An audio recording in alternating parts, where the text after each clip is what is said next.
Ngayon, mag-start na tayo. Una, ilagay natin sa blender ang saging.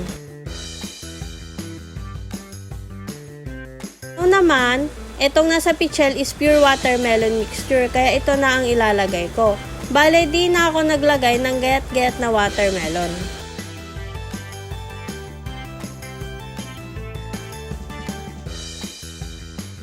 Next naman is naglagay ako dito ng 1/4 cup ng evap milk.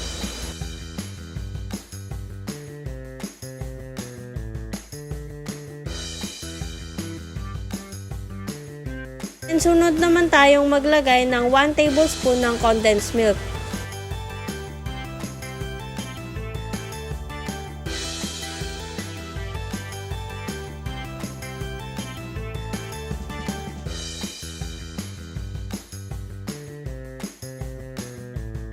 Sunod naman ako dito naglagay ng 1/2 tablespoon ng skimmed milk.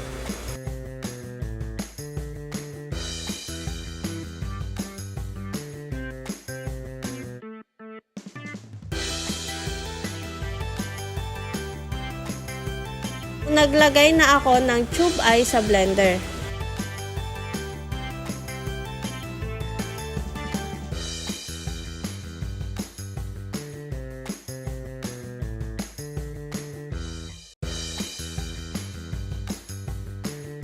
It's blending time.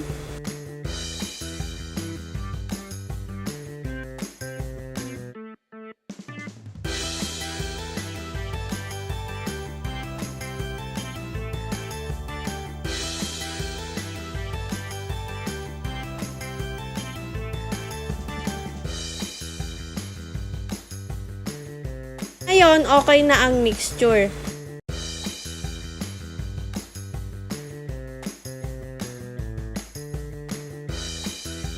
Lang ako ng isang baso at straw. Tikiman time na!